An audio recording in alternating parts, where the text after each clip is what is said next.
Antes de comenzar no olvides suscribirte, darle like y comentar. Pueden seguirme en mis redes sociales para apoyarme y proponerme nuevas historias. Enlaces en la descripción. Cazadores de sombras, Renacimiento. Lady Midnight. De Cassandra Clare. Capítulo 5. Noble parentela. Bien, ¿cuándo se firmaron los primeros acuerdos?, preguntó Diana. ¿Y qué efecto tuvieron? Era un día demasiado luminoso para concentrarse. El sol entraba por las altas ventanas e iluminaba la pizarra ante la cual Diana iba de un lado a otro dándose golpecitos en la palma de la mano con su estela. El tema de la lección estaba escrito en la pizarra en una letra casi ilegible. Emma distinguía las palabras, acuerdos, paz fría y evolución de la ley. Miró a Jules de reojo, pero éste se hallaba inclinado sobre unos papeles. No habían hablado aún, sin contar las frases durante el desayuno a las que obligaba la educación. Emma se había despertado con una sensación de vacío en el estómago y las manos doloridas de estrujar las sábanas. También Iglesia la había abandonado en algún momento de la noche. Estúpido gato. Se firmaron en 1872, contestó Cristina. Eran una serie de pactos entre las diferentes especies del mundo de las sombras y los Nefilim, destinados a mantener la paz entre ellos y establecer unas reglas comunes. También protegían a los subterráneos, añadió Jules. Antes de los acuerdos, si los subterráneos se peleaban entre ellos, los cazadores de sombras ni podían ni querían intervenir. Los acuerdos garantizaron nuestra protección a los subterráneos. Calló un instante. Al menos hasta la paz fría. Emma recordó la primera vez que había oído lo de la paz fría. Julian y ella se hallaban en la sala de los acuerdos cuando se propuso el castigo a las hadas por su papel en la Guerra Oscura de Sebastián Morgenstern. Recordó sus propios sentimientos contradictorios. Su padre se habían muerto debido a la guerra, pero ¿por qué Mark y Ellen, a los que quería, debían sufrir ese castigo tan solo por tener sangre de hada en las venas? ¿Y dónde se firmaron los términos de la paz fría?, preguntó Diana. En Idris, respondió Libby. En la sala de los acuerdos. Todo el mundo que suele asistir a los acuerdos debía estar allí, pero la reina Selí y el reino Selí no se presentaron, así que se modificó y se firmó sin ellos. ¿Y qué significa la paz fría para las hadas? Diana miró directamente a Emma. Ella posó la mirada en la mesa. Los acuerdos ya no protegen a las hadas, contestó Tai. Está prohibido ayudarlas, y ellas no deben tratar con los cazadores de sombras. Solo el escolamántico y los centuriones pueden tratar con las hadas, y la cónsul y el inquisidor. Cualquier hada con un arma será castigada con la muerte, añadió Jules. Parecía agotado. Tenía unas profundas ojeras. Emma deseó que la mirara. Julian y ella no discutían nunca. Se preguntó si estaría tan anonadado como ella. No paraba de oír en su cabeza lo que le había dicho, que no habría querido ser su parabatay. ¿Se refería a que no quería ningún parabatay o no la quería ella, específicamente? ¿Y qué es la clave, Tabby? Era una pregunta demasiado elemental para el resto, pero Tabby parecía alegrarse de poder contestar algo. El gobierno de los cazadores de sombras, dijo. Todos los cazadores de sombras en activo están en la clave. Los que toman decisiones forman el consejo. Hay 3 subterráneos en el consejo, cada uno representa una raza diferente de subterráneos. Brujos, licántropos y vampiros. No ha habido un representante de las hadas desde la Guerra Oscura. Muy bien, aprobó Diana, y Tabby sonrió de oreja a oreja. ¿Puede decirme alguien qué otros cambios ha introducido el Consejo desde el final de la guerra? Bueno, la Academia de Cazadores de Sombras se volvió a abrir, respondió Emma. Ese era un territorio conocido para ella. La cónsul la había invitado a ser uno de los primeros alumnos. Pero ella había elegido quedarse con los Blackthorn. Ahora se entrena allí a muchos cazadores de sombras, y también a un montón de aspirantes a la ascensión, mundanos que quieren convertirse en Nefilim. Se ha restablecido el escolamántico, añadió Julian. Los rizos, oscuros y brillantes, le cayeron sobre la mejilla cuando alzó la cabeza. Existía antes de la firma de los primeros acuerdos, y cuando las hadas traicionaron al consejo, éste insistió en reabrirlo. El escolamántico se dedica a la investigación, forma centuriones. Imaginad cómo debía de ser el escolamántico durante todos esos años que ha estado cerrado, dijo Drew, con los ojos brillantes como si estuviera viendo una película de terror. Perdido en las montañas, del todo abandonado y oscuro, lleno de arañas, fantasmas y sombras. Si quieres pensar en algo que realmente da miedo, piensa en la ciudad de Hueso, intervino Libby. La ciudad de Hueso era donde vivían los hermanos silenciosos, una red de túneles subterráneos construidos con las cenizas de los cazadores de sombras muertos. Me gustaría ir al escolamántico, intervino Tai. A mí no, replicó Libby. Los centuriones no pueden tener para batalla. De todas formas, me gustaría ir, insistió Tai. Podrías venir tú también, si quieres. No quiero ir al escolamántico, afirmó Libby. Está en medio de los Cárpatos. Hace mucho frío, y hay osos. A Tai se le iluminó el rostro al oír hablar de animales. ¿Hay osos? Basta de charla, terció Diana. ¿Cuándo se reabrió el escolamántico? Cristina, que ocupaba el asiento más cercano a la ventana, alzó la mano para interrumpir. Hay alguien subiendo por el camino hacia la puerta, informó. De hecho, son varios. Emma volvió a mirar a Jules. Era raro que alguien hiciera una visita no anunciada al instituto. Solo había unas cuantas personas que serían capaces, pero incluso la mayoría de los miembros del conclave habrían concertado una cita con Arthur. Claro que alguien podía haber quedado con Arthur. Aunque, por la expresión de Julian, si ese era el caso, se trataba de una cita de la que él no sabía nada. Cristina, que se había puesto en pie, soltó un bufido. Exclamó, venid a ver. Todos corrieron hacia la larga ventana que había en la pared principal de la sala.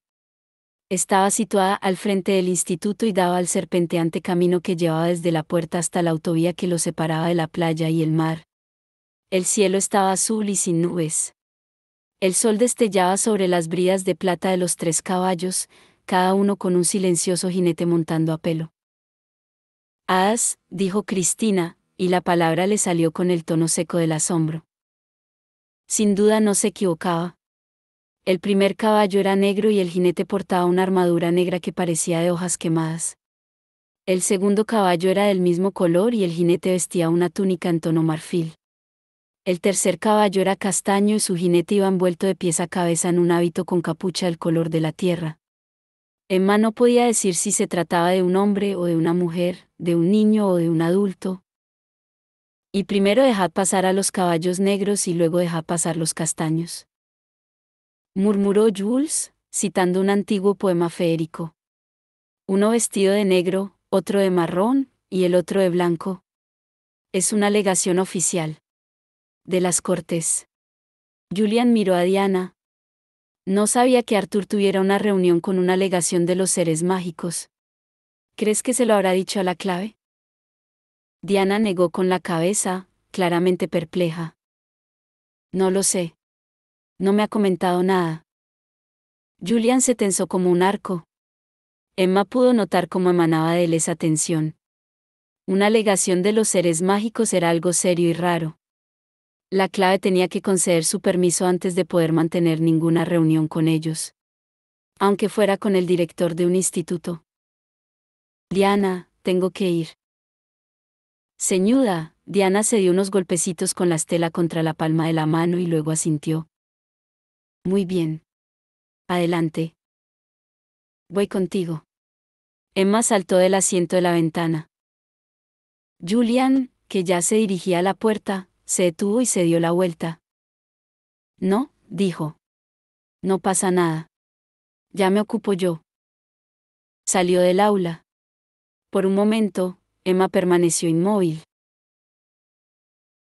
Normalmente, si Julian le hubiera dicho que no hacía falta que lo acompañara, o que tenía que hacer algo él solo, Emma no le habría dado más vueltas. A veces, las circunstancias hacían necesario que se separaran. Pero la noche anterior había aumentado su sensación de intranquilidad. No sabía qué le pasaba a Jules. No sabía si no quería que estuviera con él, o si quería pero estaba enfadado con ella, o consigo mismo, o ambas cosas. Pero sabía que los seres mágicos eran peligrosos, y no iba a permitir de ninguna manera que Julian se enfrentase a ellos solo. Voy a ir, dijo, y fue hacia la puerta. Se detuvo para coger a Cortana, que colgaba de un gancho. Emma, dijo Diana con una voz que transmitía mucho más. Ten cuidado. La última vez que habían entrado hadas en el instituto fue para ayudar a Sebastián Morgenstern a arrancar el alma del cuerpo del padre de Julian. Y se habían llevado a Mark. Emma había llevado a Tabby y a Drew a un lugar seguro. Había ayudado a salvar las vidas de los hermanos pequeños de Julian. Se habían librado por los pelos. Pero entonces Emma no llevaba tanto tiempo entrenándose. A los 12 años no había matado ni a un solo demonio. No se había pasado años preparándose para luchar, matar y defender. De ningún modo se iba a quedar atrás. Paz. Julian corrió por el pasillo hasta su cuarto, con la cabeza dándole vueltas. Hadas en la puerta del instituto. 3 corceles, 2 negros y 1 castaño. Una alegación de una corte de hadas, pero no sabría decir si de la Celi o de la no Celi. No llevaban ningún estandarte. Querrían hablar. Si había algo que se les daba bien a las hadas era liar a los humanos hablando, incluso a los cazadores de sombras. Podían hallar la verdad en una mentira, y ver la mentira en el corazón de la verdad. Cogió la chaqueta que llevaba el día anterior. Ahí estaba, en el bolsillo de dentro. El frasco que Malcolm le había dado. No esperaba necesitarlo tan pronto. Había tenido la esperanza de... Bueno, no importaba qué esperanza hubiera tenido. Pensó en Emma por un instante, y en el caos de esperanzas truncadas que ella representaba. Pero no era el momento de pensar en eso. Con el frasco en la mano, Julian volvió a salir corriendo. Llegó al final del pasillo y abrió de golpe la puerta del desván. Corrió escaleras arriba y irrumpió en el estudio de su tío. El tío Arthur estaba sentado ante su mesa, enfundado en una camiseta algo gastada, vaqueros y mocasines. Estaba comparando 2 enormes libros, mascullando algo y tomando notas. Tío Arthur. Julian se acercó a la mesa. Tío Arthur. Este le hizo un gesto indicándole que se marchara. Estoy metido en algo importante. Algo muy importante, Andrew. Soy Julian. Se puso detrás de su tío y le cerró los 2 libros. Arthur alzó la vista sorprendido, mientras abría mucho sus cansados ojos verde a su lado. Ha venido una alegación. De las hadas. ¿Sabías que iban a venir? Arthur pareció encogerse sobre sí mismo. Sí, contestó. Han enviado mensajes, muchos mensajes. Negó con la cabeza. Pero, ¿por qué? Está prohibido. Las hadas no pueden contactar con nosotros. Julian rogó en silencio para que se le concediera paciencia. Los mensajes, ¿dónde están los mensajes? Los escribieron sobre hojas, respondió Arthur. Las hojas se deshicieron. Como todo lo que tocan las hadas, se marchita, se deshace y muere. ¿Pero qué decían los mensajes? Insistían en concertar una reunión. Julian respiró hondo. ¿Sabes de qué querían hablar en esa reunión, tío Arthur? Estoy seguro de que lo mencionaron en la correspondencia, respondió Arthur nervioso. Pero no me acuerdo. Miró a Julian. Quizá lo sepa Nerissa. Julian se tensó. Nerissa era la madre de Mark y Ellen. Julian sabía muy poco sobre ella, una princesa entre la nobleza. Era muy hermosa, según contaba Ellen, y despiadada. Había muerto hacía muchos años, y en sus días buenos, Arthur la recordaba. Arthur tenía diferentes tipos de días, los silenciosos, en los que se quedaba sentado sin responder a ninguna pregunta, y los días malos, en los que estaba enfadado, deprimido e incluso, a menudo, llegaba a ser cruel. Mencionar a los muertos representaba que no tenía un día ni malo ni silencioso, sino uno de los peores, un día caótico, un día en el que Arthur no haría nada de lo que Julian pudiera esperar, un día en que podía revolverse furioso o echarse a llorar. El tipo de día que hacía sentir a Julian el amargo sabor del pánico en la garganta. El tío de Julian no siempre había sido así. Su sobrino lo recordaba como un hombre tranquilo y silencioso, una presencia vaga que de vez en cuando aparecía en las vacaciones familiares. Había sido lo suficientemente locuaz en la sala de los acuerdos, cuando había hablado para decir que aceptaba la dirección del instituto. Nadie que no lo hubiera conocido muy bien se habría dado cuenta de que tenía algo raro. Julian sabía que Arthur y su padre habían sido prisioneros de las hadas, que Andrew se había enamorado de Lady Nerissa y que habían tenido 2 hijos, Mark y Ellen. Pero lo que le había ocurrido a Arthur durante esos años estaba cubierto por el velo del misterio.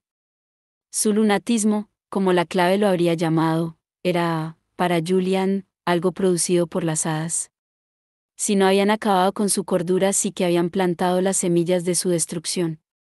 Habían hecho de su mente un frágil castillo, de modo que años más tarde, cuando el Instituto de Londres fue atacado y Arthur resultó herido, se destrozó como si fuera de cristal. Julian puso la mano sobre la de su tío. Era fina y huesuda, parecía de un hombre mucho más viejo. Ojalá no tuvieras que asistir a esa reunión. Pero sospecharán si no lo haces. Arthur se quitó las gafas y se frotó el tabique nasal. Mi monografía. Lo sé, repuso Julian. Es importante. Pero esto también lo es. No solo para la paz fría, sino para nosotros. Para Ellen. Para Mark. ¿Te acuerdas de Mark? Preguntó Arthur. Sin las gafas sus ojos parecían más brillantes.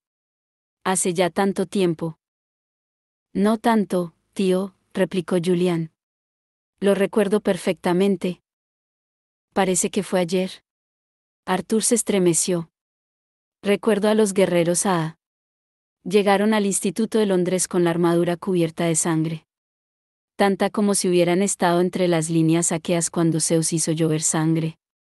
La mano con que sujetaba las gafas le temblaba. No puedo volver a verlos. No te queda más remedio, dijo Julian.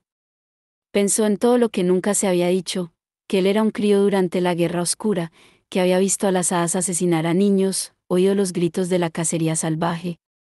Pero no dijo nada. Tío, debes hacerlo.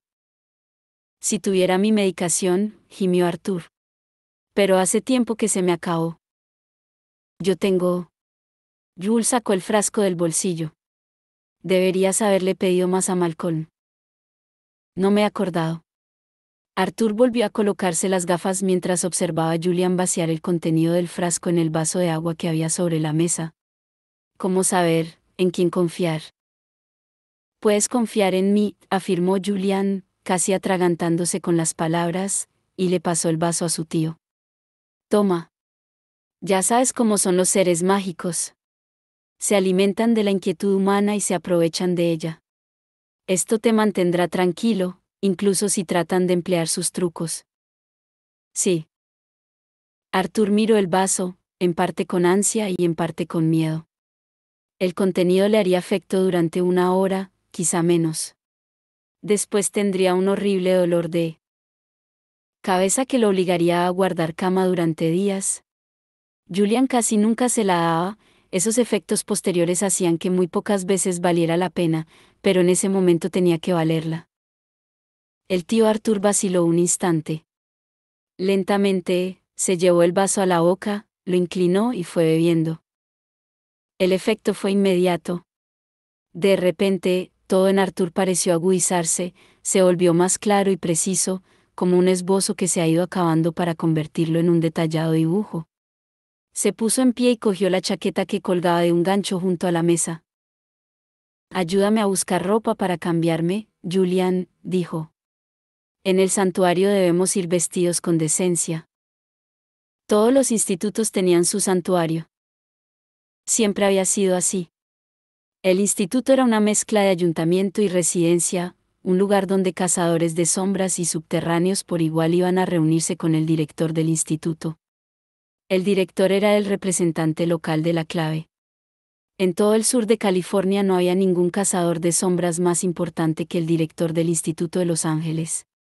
Y el lugar más seguro para reunirse era el santuario, donde los vampiros no debían temer pisar suelo consagrado y los otros subterráneos estaban protegidos por juramentos. El santuario tenía 2 puertas. Una daba al exterior, y cualquiera podía atravesarla para entrar en una enorme sala de piedra. La otra puerta conectaba con el interior del instituto. Al igual que la entrada principal del edificio, esa solo se abría a aquellos con sangre de cazadores de sombras. Emma se detuvo en el descansillo de la escalera para mirar por la ventana la legación de los seres mágicos. Había visto los caballos, sin jinete, esperando cerca de la escalera de entrada. Si la legación conocía a los cazadores de sombras, y lo más seguro era que así fuese, entonces ya estarían dentro del santuario. La puerta interior del santuario se hallaba al final del pasillo que conducía a la entrada principal del instituto. Estaba hecha de 2 hojas de cobre que ya hacía tiempo que se habían puesto verdosas, las runas de protección y bienvenida se extendían alrededor del marco como si de hiedra se tratase. Emma oyó voces desconocidas dentro del santuario, una, clara como el agua, otra, seca como una ramita al quebrarse bajo el pie. Cerró con fuerza la mano con la que sostenía Cortana y abrió la puerta. El santuario tenía la forma de una media luna y estaba encarado hacia las montañas, hacia los sombríos cañones y los matorrales de color plata verdosa que salpicaban el paisaje.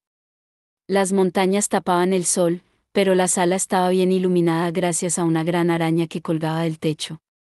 La luz se reflejaba en el cristal tallado e iluminaba el suelo ajedrezado en el que se alternaban los cuadrados de madera. Oscura y clara. Si uno se subía a la araña y miraba hacia abajo, descubría que describían la forma de la runa de poder. Claro que Emma nunca admitiría haberse subido. Aunque, desde ese ángulo, se tenía una vista excelente del enorme sillón de piedra del director del instituto. En el centro de la sala se hallaban las hadas. Solo 2, el de la túnica blanca y el de la armadura negra. Al tercer jinete no se lo veía por ningún lado.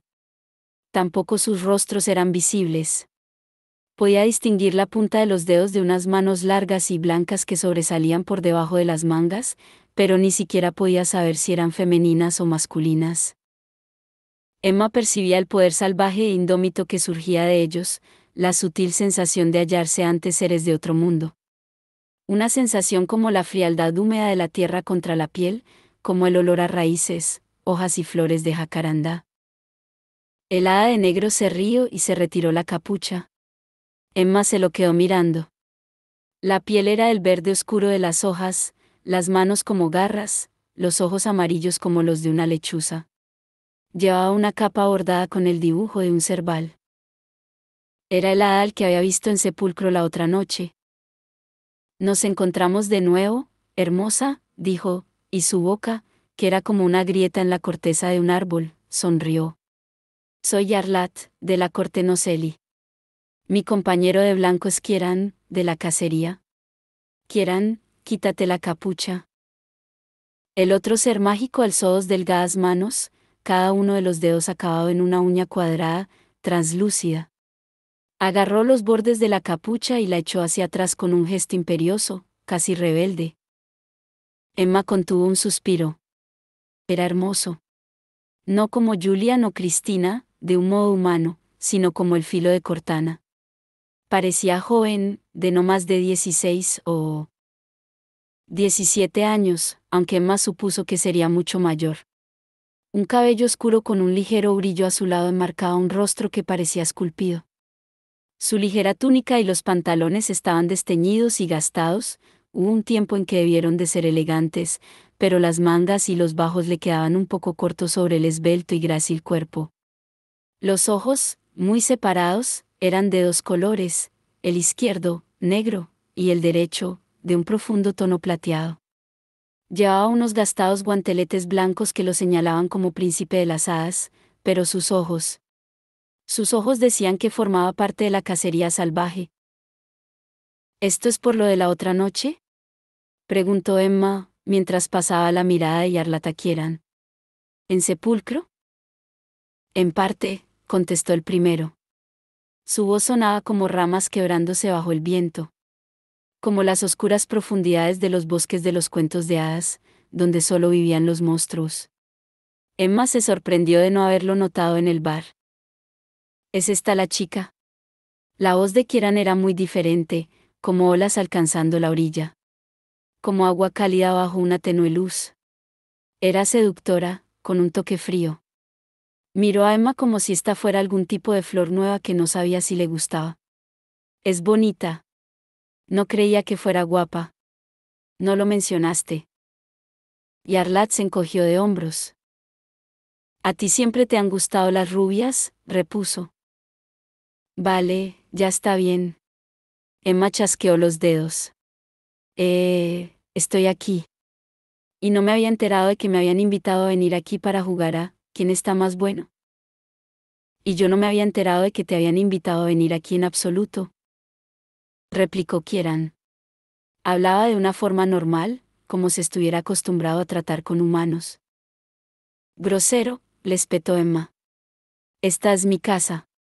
¿Y qué estáis haciendo aquí, si no es mucho preguntar? ¿Os habéis presentado para decirme que él, señaló a Jarlath, no es el responsable del asesinato en sepulcro? Porque parece que os habéis tomado demasiadas molestias solo para decir que eres inocente. Claro que soy inocente, replicó Jarlath. No seas ridícula. En otras circunstancias, Emma habría pasado por alto ese comentario. Sin embargo, las hadas no podían mentir. Al menos no las hadas de pura sangre. Las medio hadas, como Mark y Ellen, podían contar cosas que no eran del todo ciertas, pero de esos no había muchos. Emma cruzó los brazos sobre el pecho. Repite conmigo, no asesiné a la víctima de la que hablas, Emma Carstairs. Dijo. Así sabré que es cierto. Jarlath la miró fijamente con desagrado. No asesiné a la víctima de la que hablas, Emma Carstairs. Entonces, ¿por qué estáis aquí?, preguntó Emma. No me digas que esto va de amor a primera vista. Nos encontramos la otra noche y sentiste algo especial. Lo siento, pero no salgo con árboles. No soy un árbol. Jarlath parecía enfadado, la corteza se le pelaba ligeramente. Emma, la reprendió una voz desde la puerta. Emma se sorprendió al ver que era Arthur Blackthorne. Se hallaba en la entrada del santuario con un serio traje gris y el cabello bien peinado. Verlo así la sobresaltó. Hacía mucho tiempo que no lo recordaba vestido con otra cosa que no fuera una gastada túnica o unos viejos vaqueros manchados de café. Junto a él estaba Julian, con el cabello alborotado. Emma buscó en su rostro alguna señal de enfado, pero no la encontró. Lo cierto era que parecía que acabara de correr una maratón y estuviera haciendo un esfuerzo para no caer al suelo de agotamiento y alivio. Mis disculpas por el comportamiento de mi pupila, dijo Arthur entrando en la sala. Aunque no está prohibido discutir en el santuario, va contra el espíritu del lugar. Se sentó en el enorme sillón de piedra bajo la araña. Soy Arthur Blackthorne. Este es mi sobrino, Julian Blackthorne. Julian, que se había colocado a un lado del sillón de Arthur, inclinó la cabeza mientras Kieran y Jarlath se presentaban. Y ahora, por favor, explicadnos a qué habéis venido. Las hadas intercambiaron miradas. ¿Cómo?, exclamó Kieran. ¿Ni una palabra sobre la paz fría ni sobre que esta visita incumple vuestra ley? Mi tío no es el guardián de la paz fría, respondió Julian. Y no es eso lo que deseamos discutir. Conocéis las reglas tan bien como nosotros, si habéis elegido saltároslas debe haber una buena razón. Si no queréis compartir esa información, mi tío tendrá que pediros que os marchéis. Kieran lo miró al tío. Muy bien, contestó. Hemos venido a pedir un favor. ¿Un favor?, preguntó Emma atónita. Los términos de la paz fría eran muy claros: los cazadores de sombras no debían ayudar ni a la corte Selí ni a la no Selí. Los representantes de las cortes no se habían presentado para firmar el tratado de los Nefilim, lo habían menospreciado, y ese era su castigo. Quizá os halléis confusos, repuso Arthur fríamente. Debéis de haber oído hablar de mis sobrinos. Quizá creáis que porque nuestros familiares, Mark y Ellen, tienen sangre de hada, encontraríais aquí quien os escuchara con mayor benevolencia que en cualquier otro instituto. Pero a mi sobrina la enviaron lejos debido a la paz fría, y a mi sobrino no lo robasteis. Kieran torció la boca. El exilio de tu sobrina fue decretado por los cazadores de sombras, no por las hadas, replicó. Y en cuanto a tu sobrino. Arthur suspiró. Agarraba con fuerza los brazos del sillón. La mano de la cónsul se vio forzada por la traición de la reina Selí, repuso Arthur. Guerreros no Selí lucharon a su lado. Ninguna hada tiene las manos limpias de sangre. No tenemos una buena disposición hacia las hadas. La paz fría no fue lo que apartó a Mark de nosotros, afirmó Julian, con las mejillas ardiendo. Fuisteis vosotros. La cacería salvaje. Podemos ver en tus ojos que cabalgas con Gwyn, no lo niegues. Claro, replicó Kieran con una ligera sonrisita sarcástica. No lo negaría. Emma se preguntó si alguien más había oído a Julian inspirar con fuerza. Así que conoces a mi hermano. La sonrisita se borró del rostro de Kieran. Claro que lo conozco. A Julian parecía costarle contenerse. ¿Qué sabes de Mark? ¿Por qué finge sorpresa? Preguntó Yarlat. Es una tontería. Mencionábamos a... Emma vio la expresión de sobresalto en el rostro de Julian. Intervino rápidamente porque no quería que fuese él quien tuviera que preguntarlo. ¿Qué carta? Estaba escrita sobre una hoja, explicó Arthur. Una hoja que se deshizo. Estaba sudando. Sacó un pañuelo del bolsillo interior de la chaqueta y se enjugó la frente. ¿Hablaba de asesinatos? ¿De Mark? No creí que fuera real. Estaba. Julian dio un paso adelante, medio tapando a su tío. ¿Asesinatos? Kieran lo miró y los ojos se le ensombrecieron. Emma tuvo la incómoda sensación de que Kieran pensaba saber algo sobre su Parabatai, algo que ella ignoraba. ¿Ya sabes lo de los asesinatos?, contestó Kieran. Emma Carstairs encontró uno de los cadáveres. Sabemos que conocéis la existencia de otros. ¿Y qué os importa?, preguntó Julian. Por lo general, las hadas no se involucran en la sangre derramada del mundo de los humanos. Lo hacemos si la sangre derramada es sangre de hada, repuso Kieran, y vio la sorpresa en sus rostros. Como sabéis, el asesino ha estado matando y mutilando también a hadas. Por eso Yarlat estaba en sepulcro. Por eso Emma Carstairs se lo encontró allí. Estabais siguiendo el rastro de la misma presa. Yarlat metió la mano dentro de la capa y sacó un puñado de reluciente mica. Lo tiró al aire, donde las partículas se quedaron colgando y se separaron, formando imágenes tridimensionales. Imágenes de cadáveres, cadáveres de hadas nobles de aspecto humano. Todos tenían la piel grabada con las puntiagudas marcas que poseía el cadáver que Emma había encontrado en el callejón. Emma se encontró inclinándose inconscientemente hacia adelante, tratando de ver mejor el espejismo. ¿Qué es esto? Fotos mágicas.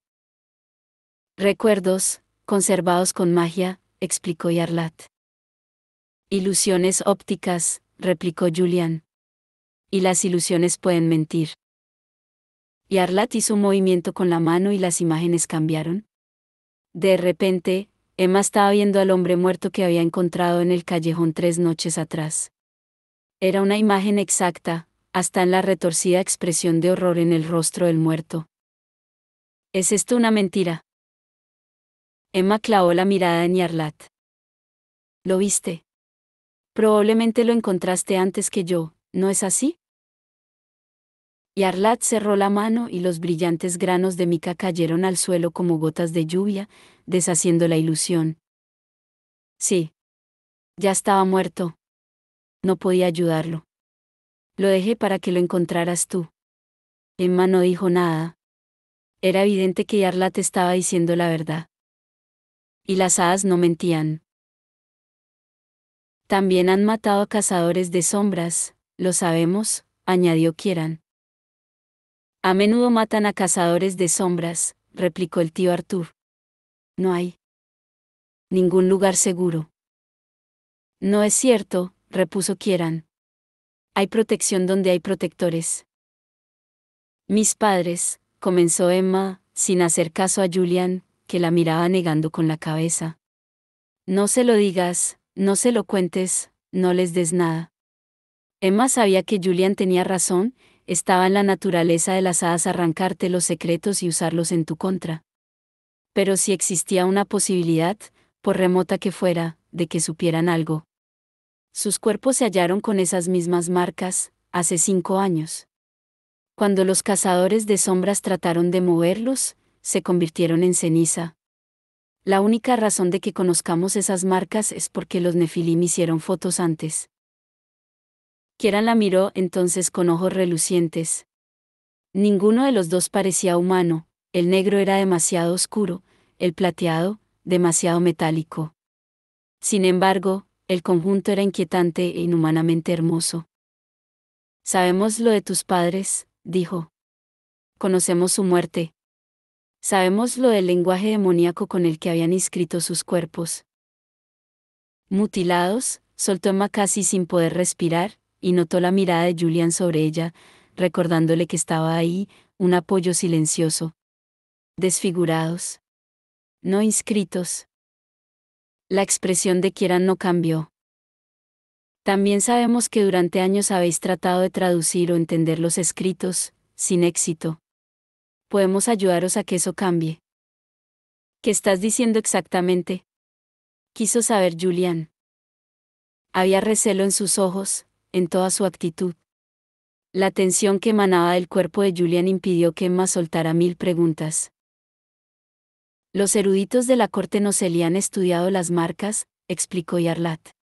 Parece ser una lengua de Feera, la tierra de las hadas, empleada en un tiempo muy remoto, mucho anterior a la memoria humana.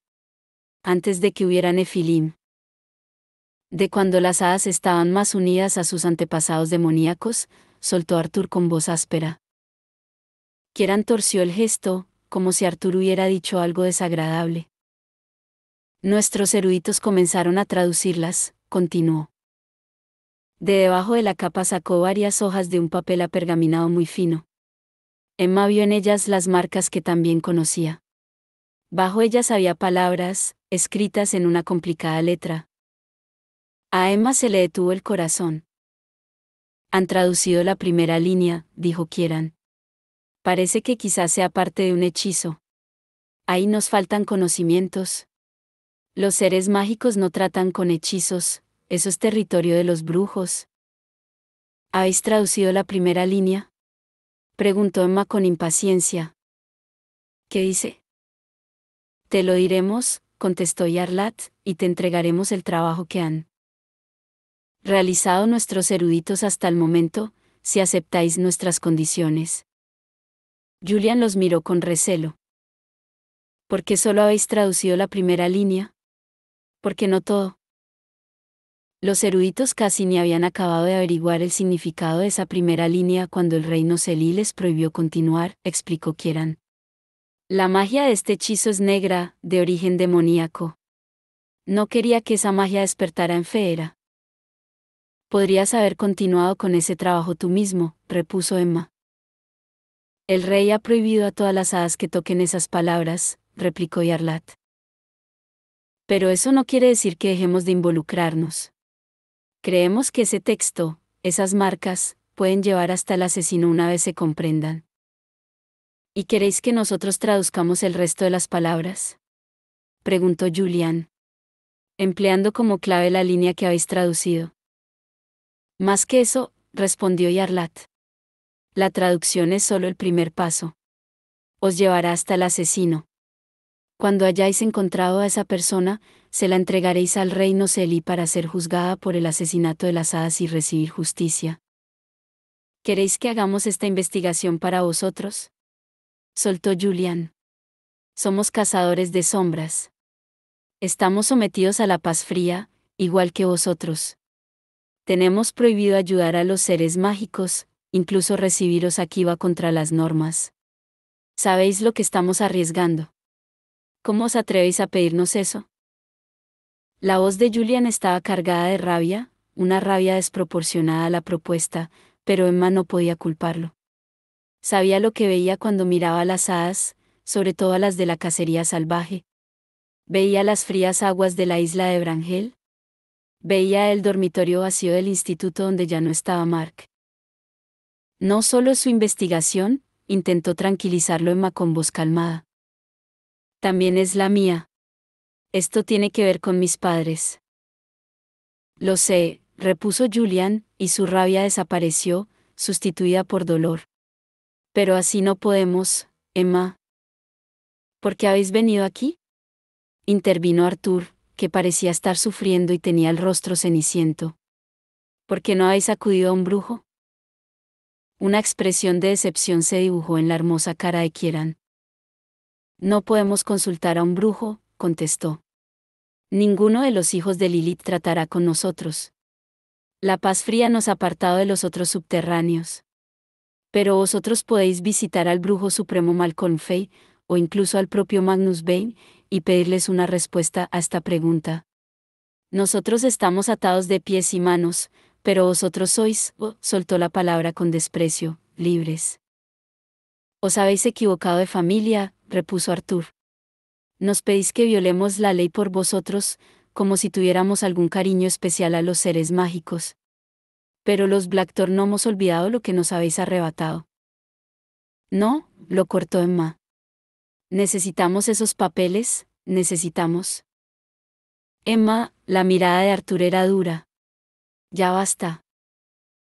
Ella bajó la mirada, pero la sangre le corría deprisa por las venas, cantando una melodía de obstinada rebelión.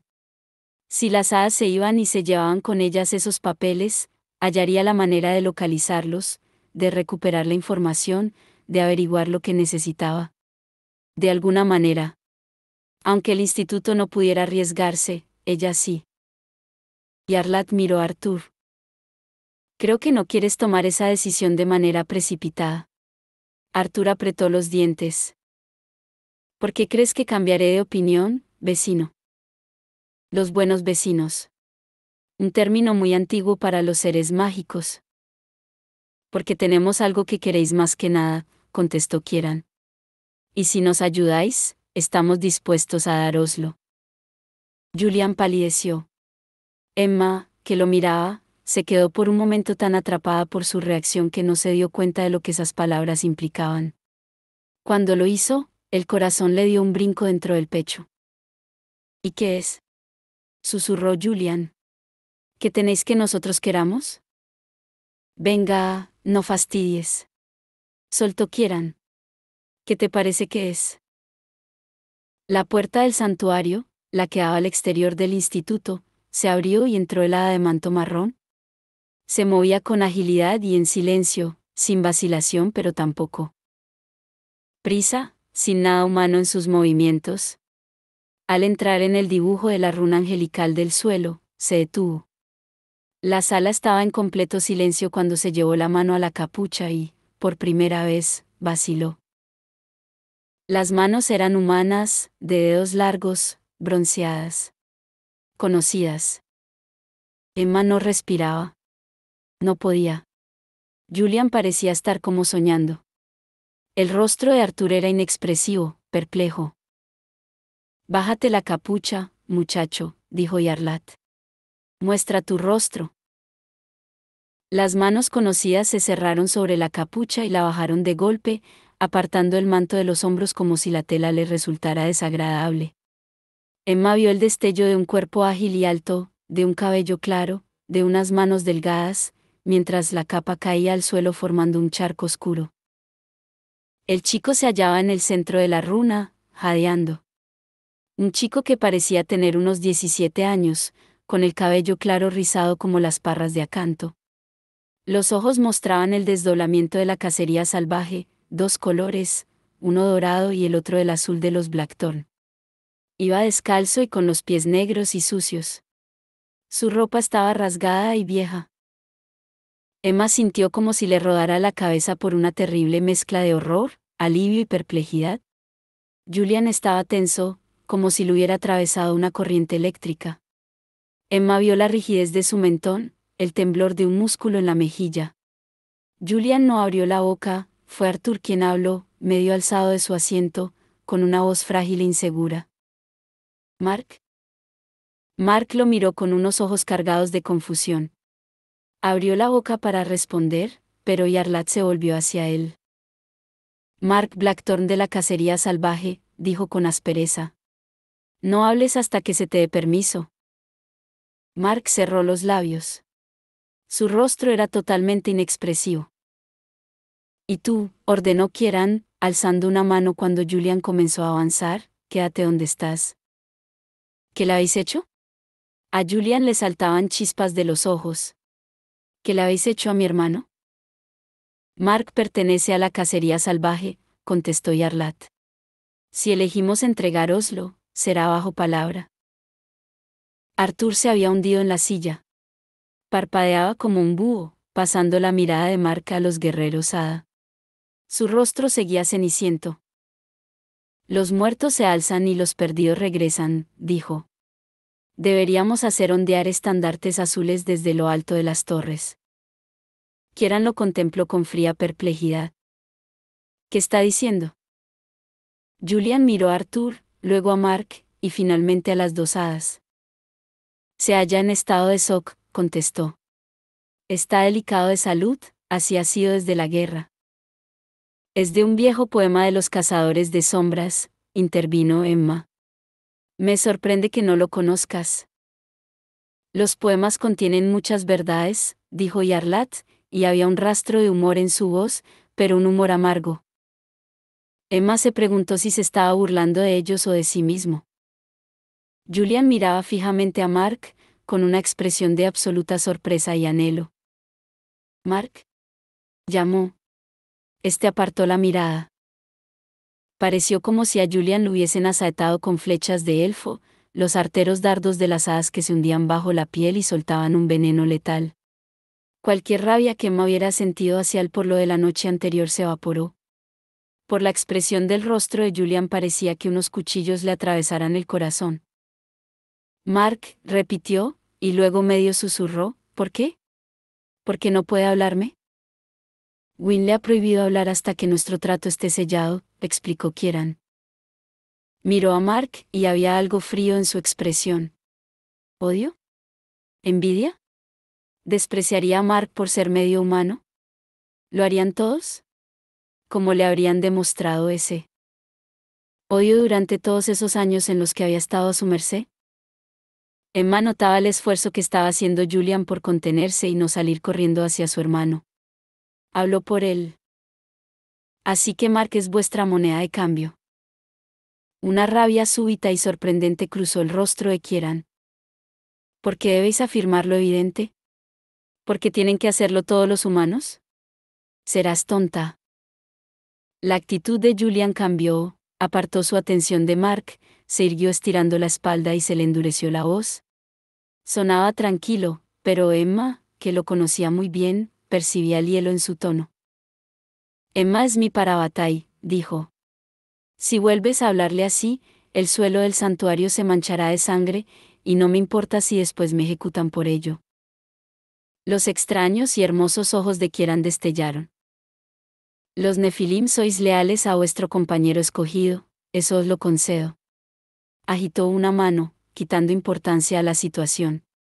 Supongo que Mark es nuestra moneda de cambio, como has dicho tú, pero no olvidéis que es por culpa de los Nefilim que necesitamos tenerla.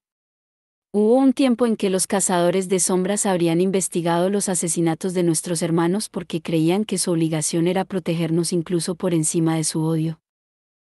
Hubo un tiempo en que los seres mágicos nos habrían devuelto sin más a uno de los nuestros, replicó Arthur. El dolor por la pérdida va en ambos sentidos, al igual que la falta de confianza. Bueno, tendréis que confiar en nosotros, manifestó Kieran. No tenéis a nadie más. ¿O sí? Hubo un largo silencio. Julian volvió a mirar a su hermano, y en ese momento Emma odió a los seres mágicos, porque al retener a Mark también retenían el corazón, humano y frágil, de Julian.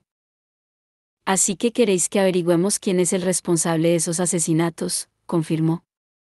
Que detengamos las muertes de hadas y humanos. Y a cambio, ¿nos devolveréis a Mark si lo logramos? La corte está dispuesta a ser mucho más generosa, respondió Kieran. Os daremos a Mark ahora. Él os ayudará en la investigación. Y cuando ésta acabe, podrá escoger entre permanecer con vosotros o regresar a la cacería. Nos elegirá a nosotros, afirmó Julian. Somos su familia. A Kieran le brillaron los ojos. Yo no estaría tan seguro, joven cazador. Los de la cacería son leales. Él no es de la cacería, replicó Emma. Es un Blackthorn. Su madre, Lady Nerissa, era, le recordó Kieran. Y él ha cabalgado con nosotros, ha recogido a los muertos con nosotros, se ha hecho experto en el uso del arco y las flechas élficas. Es un guerrero formidable al estilo de las hadas, pero no es como vosotros. No luchará como vosotros. No es Nefilim. Sí, lo es, lo contradijo Julian. La sangre de los cazadores de sombras produce cazadores de sombras. Su piel soporta las marcas. Ya conoces las leyes. Kieran no contestó a eso, simplemente miró a Arthur. Solo el director del instituto puede decidir sobre esto. Debes dejar que tu tío hable libremente. Emma miró a Arthur. Todos la imitaron. Él pellizcaba nervioso el brazo del sillón. ¿Queréis que el chico hada os informe sobre nosotros?, dijo finalmente con voz temblorosa. Será vuestro espía. ¿El chico hada? ¿No Mark? Emma miró a Mark, pero si un destello de pena le cruzó el pétreo rostro, fue invisible para ella. Si quisiéramos espiaros, hay formas más fáciles, replicó Kieran en un frío tono de reproche. No sería necesario que renunciáramos a Mark, que es uno de los mejores guerreros de la cacería. Wynne lo echará mucho en falta. El chico no será nuestro espía. Julian se apartó de Emma y se puso de rodillas junto al sillón de su tío. Se inclinó hacia él y le habló en susurros.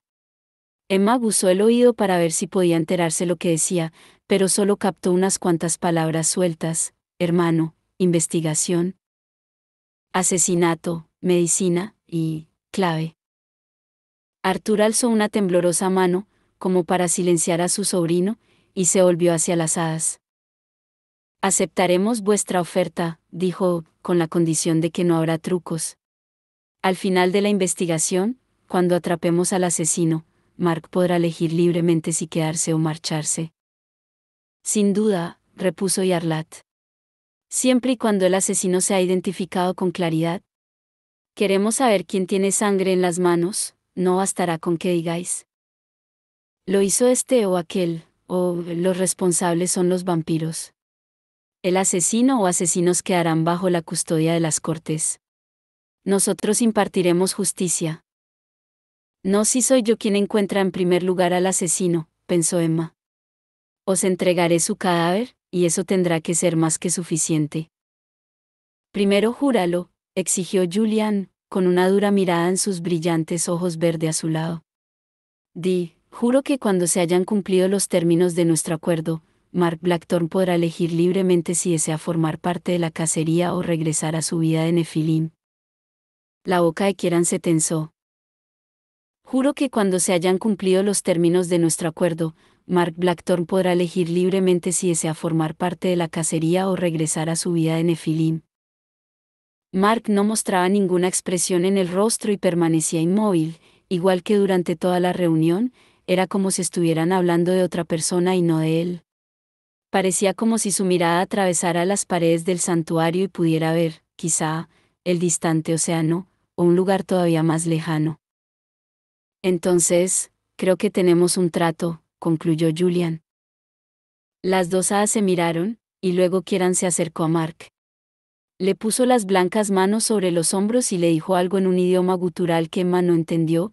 Diana no les había enseñado nada parecido, no era en absoluto el agudo y aflautado idioma de la corte de las hadas, ni ninguna otra lengua mágica. Mark no se movió, y Kieran se apartó de él sin mostrar ninguna sorpresa. Ahora es todo vuestro, dijo. Le dejaremos su corcel. Se han hecho muy amigos. No podrá ir a caballo, replicó Julian con voz tensa. Al menos no en Los Ángeles. La sonrisa de Kieran estaba cargada de desdén. Creo que ya averiguarás que sí lo puede montar. Dios, gritó Arthur. Se echó hacia adelante con las manos en la cabeza. Vuele. Julian fue junto a su tío, tratando de cogerlo del brazo, pero Arthur lo apartó y se puso en pie, medio jadeando. Si me disculpan, dijo. Migraña. Es insoportable. Se lo veía horriblemente mal. La piel se le había puesto el color de la tiza sucia y tenía el cuello de la camisa empapado de sudor. Ni Kieran ni Arlat dijeron nada. Tampoco Mark, que seguía de pie, balanceándose ligeramente sin prestar atención a nada en particular. Las hadas observaron a Arthur con una ávida curiosidad ardiéndoles en los ojos. Emma podía leerles el pensamiento, el director del Instituto de Los Ángeles. Es débil, enfermizo. La puerta interior se abrió y entró Diana. Parecía tan tranquila y controlada como siempre. Sus oscuros ojos abarcaron la escena que tenía ante sí. Su mirada se posó sobre Emma brevemente, estaba cargada de una fría furia. Arthur, dijo. Se te necesita arriba. Ve. Yo escoltaré a la legación para finalizar el acuerdo. ¿Cuánto rato llevará escuchando fuera?, pensó Emma mientras Arthur, con una mirada de desesperada gratitud, cojeaba hacia la puerta. Diana era silenciosa como un gato cuando quería. ¿Se está muriendo?, preguntó Yarlat con cierta curiosidad mientras seguía con la mirada a la salida de Arthur del santuario. Somos mortales, contestó Emma. Enfermamos, envejecemos. No somos como vosotros. Pero eso no debería sorprenderos. Ya basta, cortó Diana. Os acompañaré fuera del santuario, pero primero, la traducción. Tendió una delgada mano. Kieran le pasó los papeles casi translúcidos con una mirada irónica. Diana les echó una rápida ojeada. ¿Qué dice la primera línea?, preguntó Emma, incapaz de contenerse. Diana frunció el cejo. Fuego al agua, contestó. ¿Qué significa? Y Arlat le lanzó una fría mirada y se acercó a ella. Será trabajo de tu gente averiguarlo. Fuego al agua. Emma pensó en los cadáveres de sus padres, ahogados y después deshaciéndose como ceniza, en el cuerpo del hombre del callejón, abrazado y luego empapado de agua salada. Miró a Julian y se preguntó si sus pensamientos estarían siguiendo el mismo camino que los de ella, pero no, él estaba contemplando a su hermano, inmóvil, clavado en el sitio.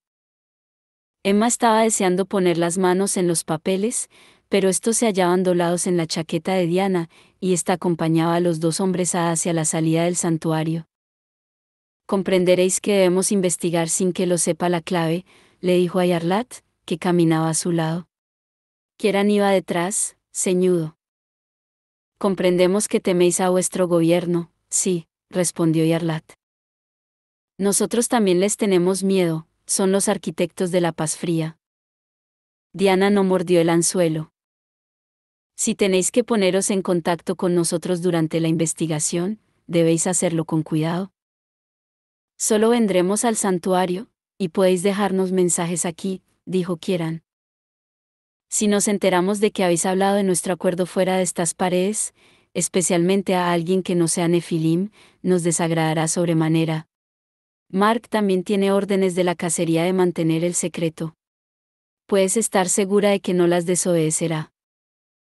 El sol penetró en el santuario cuando Diana abrió la puerta. Mientras ella y las dos hadas salían al exterior, Emma se sintió muy agradecida con su instructora.